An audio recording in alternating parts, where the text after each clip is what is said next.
C'est le pays qui m'a reconstruit. La voix devant soi. Karim Errard. Bienvenue dans notre podcast, où des voix venues de différents horizons racontent leur histoire. Ensemble, partons à leur rencontre et découvrons leur réalité. Direction Afghanistan pour une deuxième partie avec vous, Ariane Geiger-Iriat. Bonjour. Bonjour Karim. Je rappelle que vous viviez depuis 25 ans à Kaboul, que vous avez travaillé pour une ONG française qui s'appelle Enfants du Monde, Droits de l'Homme, et avec votre mari Jacques, vous avez créé une ONG, le Pélican, qui œuvre depuis 23 ans en Afghanistan. À la fin de la première partie, nous étions restés sur la période dite occidentale, c'est-à-dire 2001-2021, et nous avions parlé des investissements qui ont été colossaux. Les estimations vont de 150 à 200 milliards de dollars. Et Ariane, est-ce que le côté clanique, qui est très important dans l'ADN, dans la structure sociétale afghane, est-ce que ça a joué un rôle dans le fait que tous ces investissements n'ont pas atteint leur but ? Je crois que le manque d'unité, ça c'est vrai, le manque d'unité des Afghans a toujours été un frein et le sera toujours tant qu'ils ne voudront pas se considérer d'abord Afghans avant que d'être Ouzbek, Hazara, Pashtun, Tadjik, etc. Et surtout, niveler l'esprit de clan. Parce qu'il y a énormément de clans, c'est un royaume clanique, l'Afghanistan. Ça met un frein, bien sûr, parce que parfois on est obligé effectivement de soutenir tel clan, parce qu'autrement il se mettra en guerre contre l'autre clan, et pour avoir la paix, c'est vrai qu'il y a des compromis et des compromissions qui ne sont pas du tout à l'honneur de la politique afghane. Et je pense surtout que les Occidentaux, là, n'ont pas joué le rôle qu'ils auraient dû avoir. Je pense qu'ils auraient dû vraiment s'occuper de l'après-Taliban, de reconstruire ce pays vraiment, de s'occuper des infrastructures démolies qu'il fallait remettre sur pied, et surtout de trouver et d'aider d'avoir un gouvernement solide et honnête, ce qui n'a pas été le cas. Cette corruption élevée à la hauteur d'une institution a été terrible dans justement toute cette reconstruction, et c'est là où je trouve que les Occidentaux n'ont pas fait leur boulot. Et c'est sans doute à cause de cela et d'autres choses encore que ça n'est pas un vrai succès. En fait, jusqu'à l'arrivée des talibans, là, il y a 4 mois et demi, l'Afghanistan, avec la présence... 4 ans et demi, vous voulez dire ? 4 ans et demi. Je pense que l'Occident a vraiment aidé ce pays, mais n'a pas contrôlé les choses. Et c'est là où elle a failli. Et c'est là où, dans cette faille, est arrivée la corruption et n'a pas fait l'aide occidentale n'a pas eu le succès qu'elle aurait dû avoir. Pour revenir encore une fois sur le côté clanique, est-ce que les talibans d'aujourd'hui, c'est une unité homogène ? Non, il y a vraiment deux groupes. Il y a deux groupes qui se font la guerre, et il y a un groupe qui est un peu plus, ouvert, tolérant, moins injuste que l'autre, qui aimerait quand même que les femmes aient un rôle dans la société afghane. L'autre groupe ne veut absolument pas entendre parler de femmes dans la société afghane. Elles doivent être à la maison et ne pas en bouger pratiquement. Il y a un groupe qui veut bien que les filles et les jeunes filles aillent à l'école. Or, l'autre groupe ne veut pas en entendre parler. Les universités pour les filles ont été complètement fermées. Et donc, comme je disais, je crois tout à l'heure, les filles, normalement, ne doivent pas aller à l'école après l'âge de 10-12 ans. Et donc, il y a un groupe qui serait un peu ouvert aussi à avoir des relations avec certains pays, et l'autre groupe, pas du tout. Donc, et j'ai vécu il y a à peu près 6-7 mois, j'étais à Kaboul bien sûr, et il y a eu un énorme attentat, et c'était le groupe des talibans très fermé, très fondamentaliste à l'extrême, qui a mis des bombes et fait sauter une mosquée une mosquée, j'ai bien dit une mosquée, avec des talibans pashtuns qui étaient dedans, qui priaient, et il y a eu une cinquantaine de morts. Et ça a été une guerre, c'est une guerre intestine entre les deux groupes de talibans. L'Afghanistan a toujours eu du mal, de toute façon, à s'unir, et on voit même que chez les talibans, c'est la même chose, ils n'arrivent pas à s'entendre. On va revenir sur cette période 2001-2021. Durant ces années de présence occidentale, vous avez ouvert avec votre mari, Jacques, un French Café à Kaboul. Oui, tout à fait. Oui, ça fait un petit peu drôle, mais oui, c'est ça. Parce qu'il y avait beaucoup d'expatriés, il y avait les ambassades, il y avait les diplomates, il y avait les journalistes qui venaient, il y avait plein de gens qui venaient. Et donc, mon mari disait, écoute Ariane, c'est bien l'éducation, c'est super, mais me dit-il, mais est-ce que tu penses à l'avenir? Voilà, on devrait faire quelque chose. Et donc, il a eu l'idée de créer un French Café où pour justement initier, avoir des apprentis que l'on paierait, bien sûr, donc on a bien payé, et qui feraient et des croissants, des baguettes et tout ça, parce qu'on avait aussi un coin boulangerie dans l'école, et servir et apprendre aussi la compta. Moi, je leur donnais des cours d'anglais, et ces petits gars, c'était des Hazaras, ils étaient trop beaux. On leur avait fait un superbe uniforme. Ils avaient un pantalon beige clair, tout clair, avec une chemise blanche et un petit nœud papillon orange. Et alors, on leur apprenait vraiment à servir les dames d'abord. Alors, vous savez, en Afghanistan, c'était un petit peu différent du reste. Et alors, ils ouvraient la porte du café. Le café était plein le vendredi. Le vendredi, c'est comme le dimanche en Europe. Et donc, le vendredi, c'était plein à craquer. Et nos gamins, Aref par exemple, ou comment il s'appelait, Mustapha, il ouvrait la porte en disant Good morning sir, avec un accent délicieux, Good morning madame, avec un accent succulent, et il servait, on avait un menu, on faisait même, tenez-vous bien, des œufs au bacon. On arrivait à trouver dans un grand supermarché italien, on arrivait à trouver du jambon et tout ça. C'était extraordinaire. Et les expatriés se régalaient. Nos apprentis, ils étaient tellement mignons, tellement craquants, avec leur accent extraordinaire, qu'ils se faisaient le salaire qu'on leur donnait de toute façon par mois, mais ils se faisaient aussi des pourboires extraordinaires. Et j'ai même réussi à avoir deux jeunes filles, une qui s'appelait Kifaya et l'autre Tamana. Et voilà, c'était vraiment c'était un moment extraordinaire dans la vie du Pélican. Et ces apprentis, donc, étaient également mes élèves en anglais et suivaient aussi les cours à l'école parce qu'on voulait leur donner une formation professionnelle en boulangerie et en métier de bouche, mais en même temps, il fallait absolument qu'ils continuent leurs études. Donc, ils faisaient les deux et ils ramenaient pas mal de sous à la maison. Et oui, c'était super ce French Café. Jusqu'au jour où, parce que malheureusement, dans ce pays, les choses sont toujours, entre parenthèses, sont toujours, avec des risques. À un moment donné, on a eu des menaces d'avoir un attentat.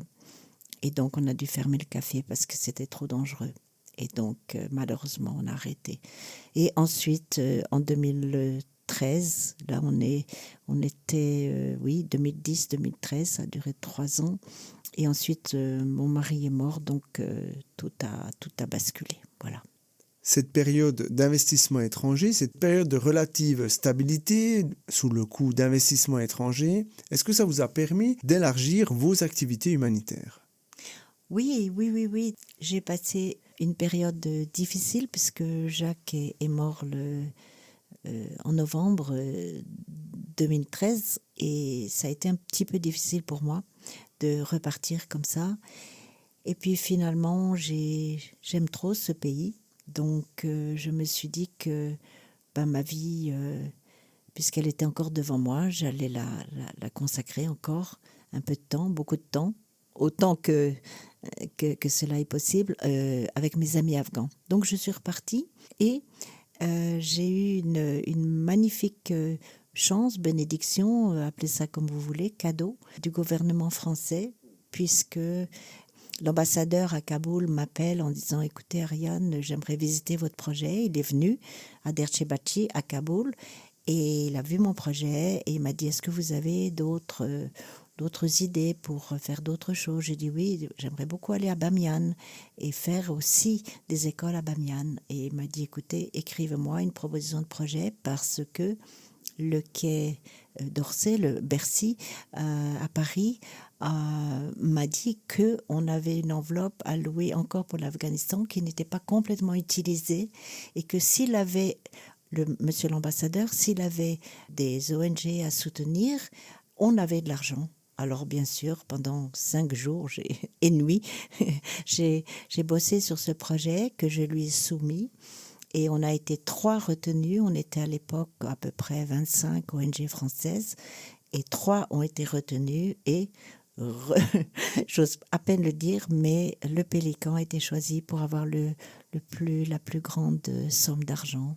Donc on a eu 55 000 euros de la part du gouvernement français. Et on a créé donc 3 écoles, dont une pour les femmes, avec un cours d'alphabétisation, parce qu'il faut savoir que les femmes, en général, n'ont pas été à l'école, en tout cas du côté de Bamiyan, et des cours également de coupe et couture. Donc elles étaient vraiment très très contentes. Et les 2 autres écoles, une école pour les sourds et une école pour les enfants entendants, garçons et filles à cette époque-là. Vous, Ariane, vous élargissez vos activités humanitaires. Pendant ce temps, les talibans reprennent du terrain depuis le Pakistan. Kaboul est criblé d'attentats. Est-ce que vous avez senti le danger arriver? Oui, oui, tout à fait. Tout à fait, parce qu'on a eu vraiment énormément d'attentats.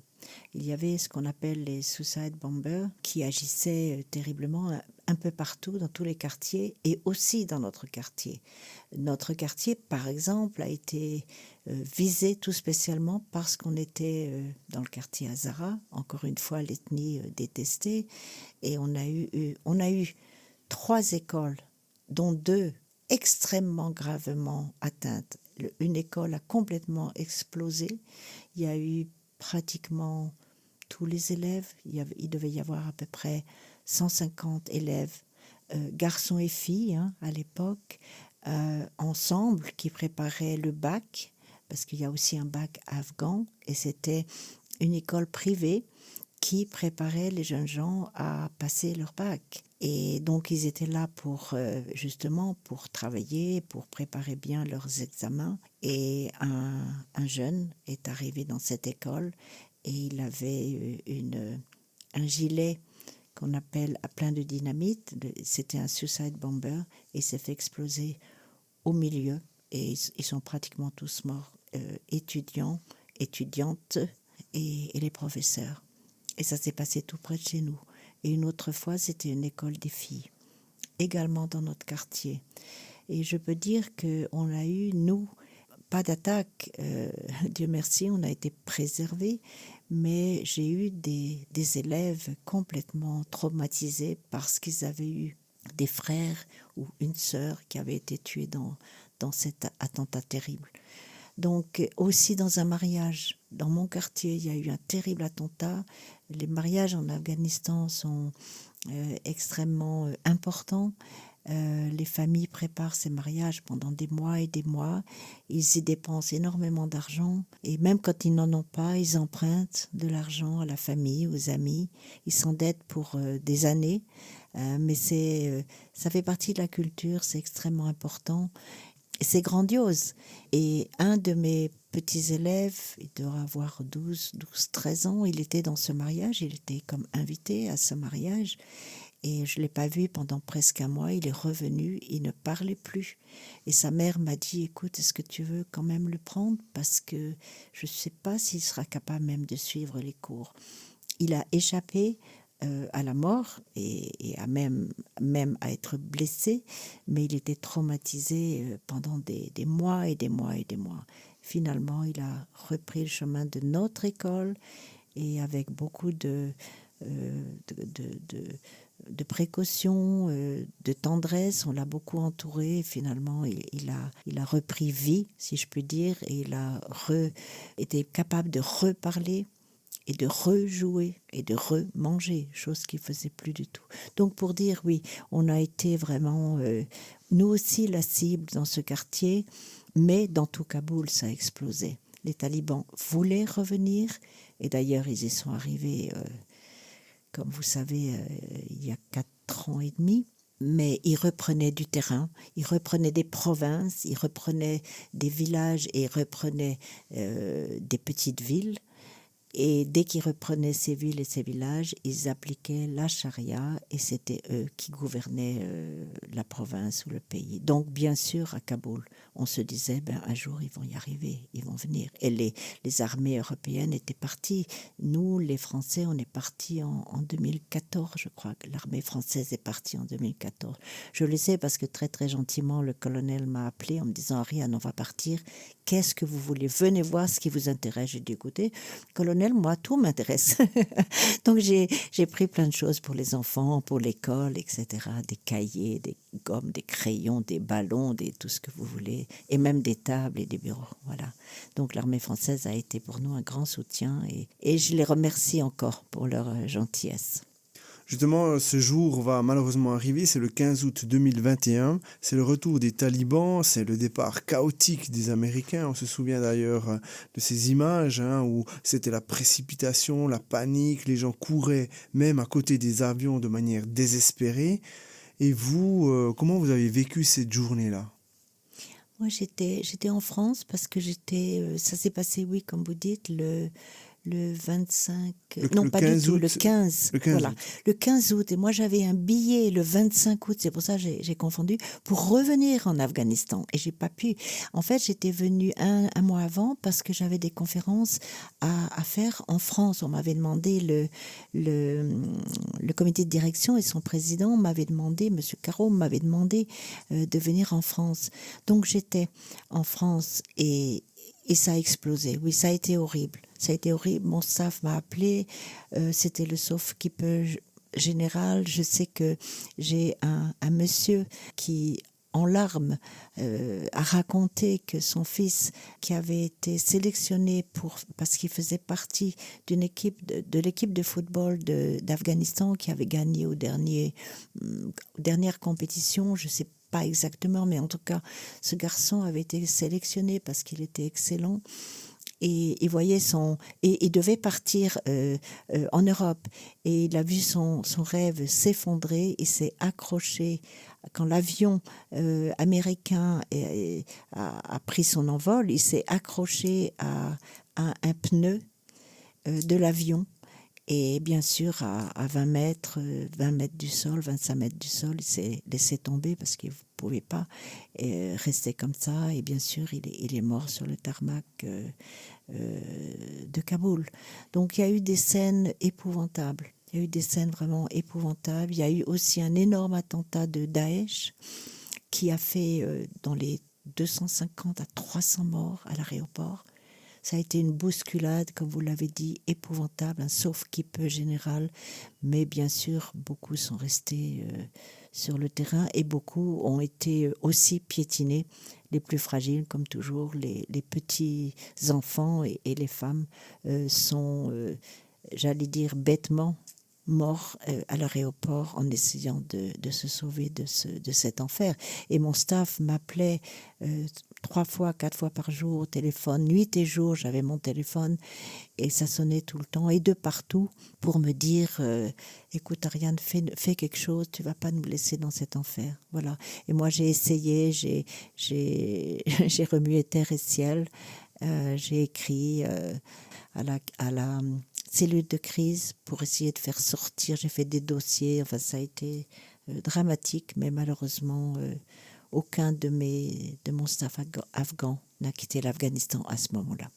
Et en janvier 2022, vous décidez de retourner à Kaboul, Ariane. Quel a été votre sentiment à ce moment-là? Oh, j'étais très angoissée, très, très inquiète, parce que je ne savais pas du tout comment le nouveau gouvernement, donc les talibans, allaient m'accepter, allaient accepter le visa que j'avais obtenu de l'ancien gouvernement. Et surtout, j'avais très peur parce que je voulais absolument rencontrer ces gens, rencontrer les talibans, pour leur demander la permission de rouvrir les écoles parce que tout avait été fermé. Je voulais rencontrer mon staff, ça j'avais un sentiment de grande joie parce que j'avais vraiment envie de les revoir, de les prendre dans mes bras, et si on pleurait ensemble, c'était pas grave. On savait qu'on allait encore une fois sauter l'obstacle. Il était de taille avec ce nouveau gouvernement, mais qu'ensemble, on arriverait à s'en sortir quand même. Eux, je savais qu'ils m'attendaient. Ils n'avaient pas pu... En fait, j'avais pas réussi à les faire sortir d'Afghanistan. Je voulais réussir à les maintenir en Afghanistan avec les écoles qui allaient rouvrir, leur salaire qui allait tomber. Entre-temps, c'est vrai que j'avais réussi aussi à leur envoyer quand même de l'argent, mais je voulais en fait que tout recommence et que, comme je leur disais, on va tourner la page, on a ces cocos au gouvernement, et ben on va y arriver ensemble, voilà. Et donc ça, c'était une grande joie. Par contre, rencontrer les talibans, j'avais vraiment très peur. En arrivant, j'ai demandé par contre un tarjiman, comme on dit, un traducteur pashtun pour parler leur langage. Et je suis arrivée comme ça, et c'était le chef des talibans du ministère de l'économie. C'est pas quelqu'un de facile, c'est pas quelqu'un de tolérant du tout.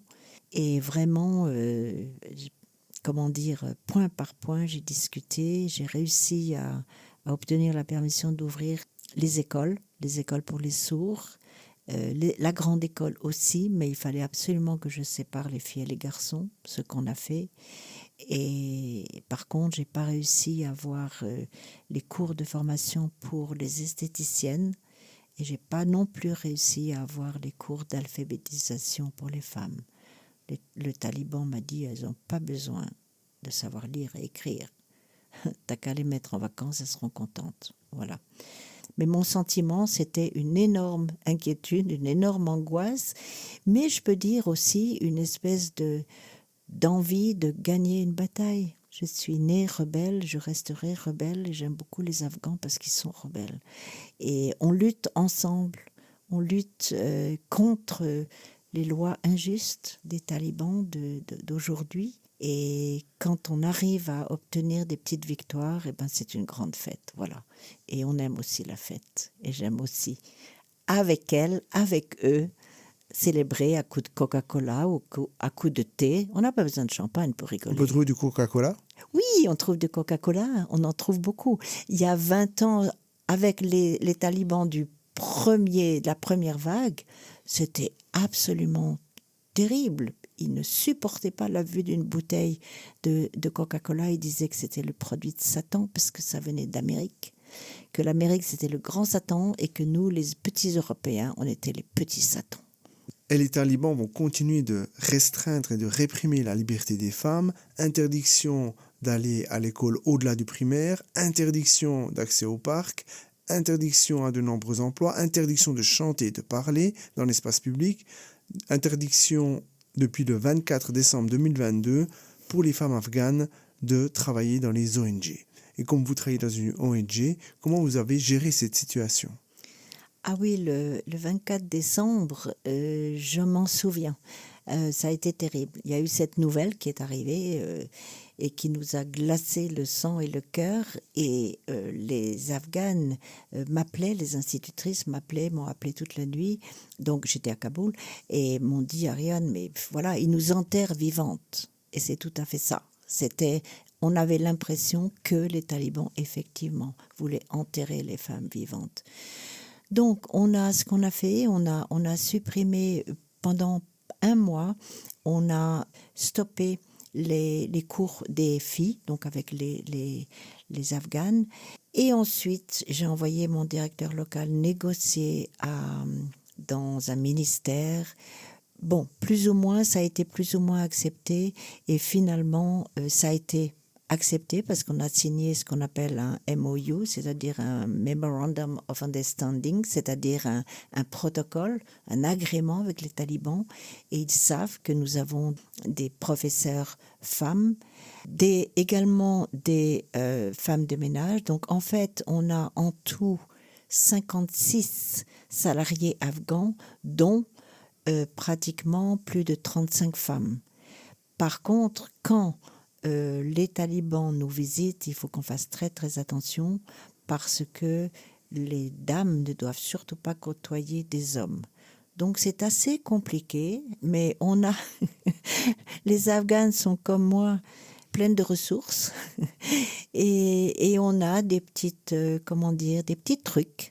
Voilà, on a une armoire qui nous sert de cachette. On a un petit cagibi qui me sert de cachette.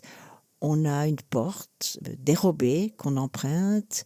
Moi j'ai même une burqa.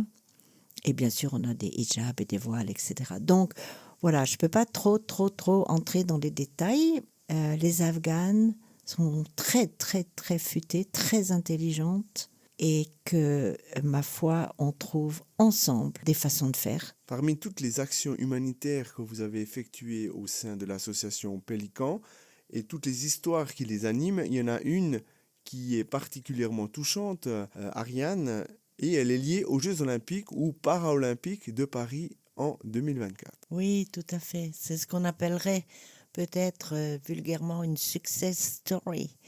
Parce que c'est un petit garçon qui s'appelle Abbas qui un jour, avec ses parents ou ses voisins, je ne suis pas sûre, a frappé à la porte, enfin les parents ont frappé à la porte parce que ce petit garçon était né sans bras. Et il avait à peu près 7-8 ans, pas plus en tout cas.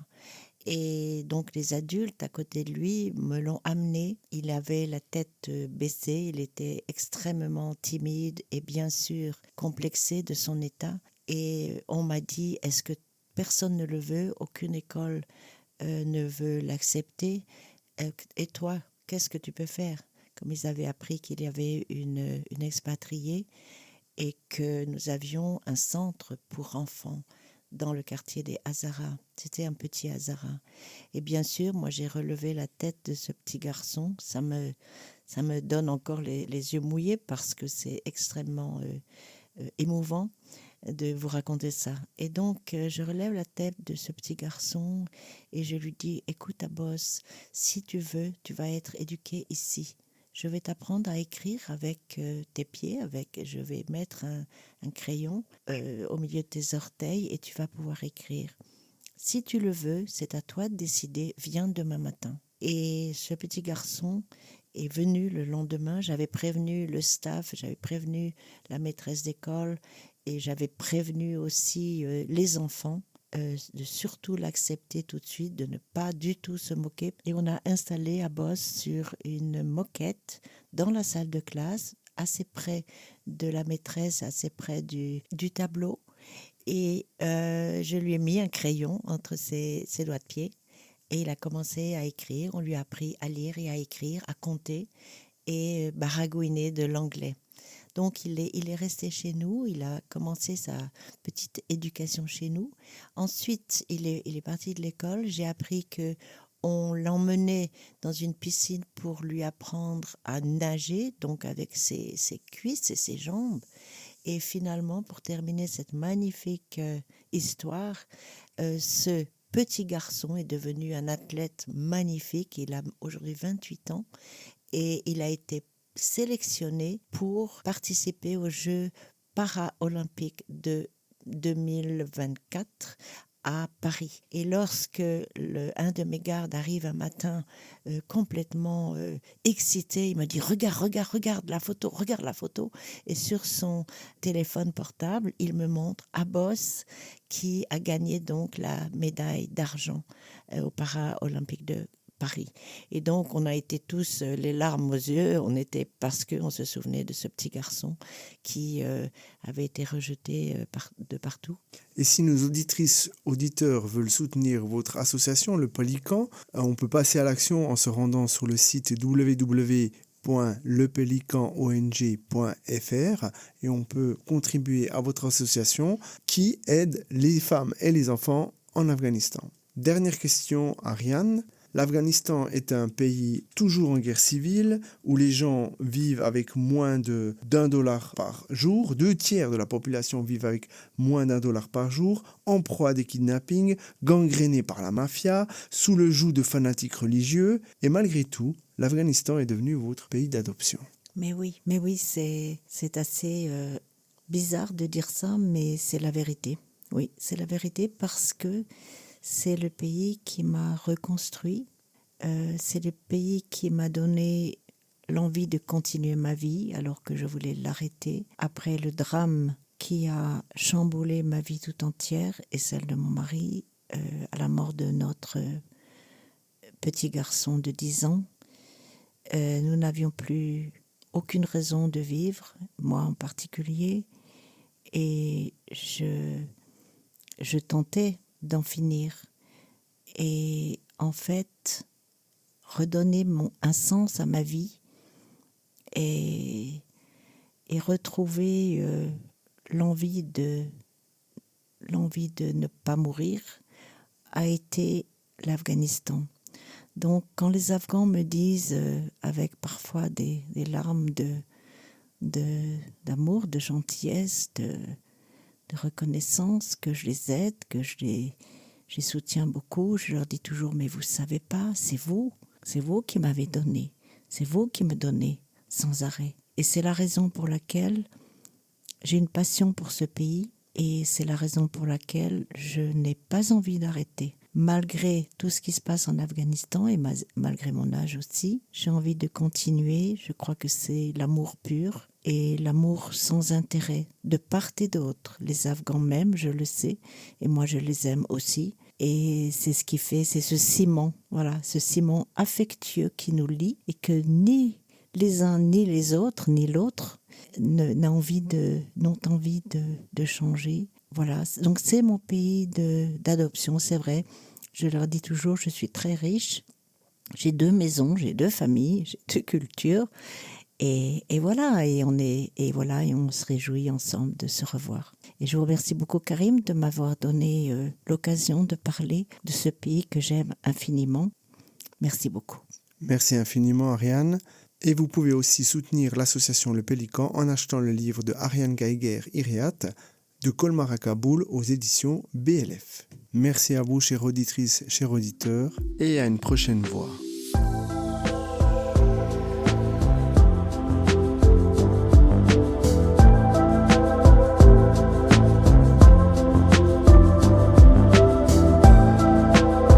La voix devant soi, Karim Errar.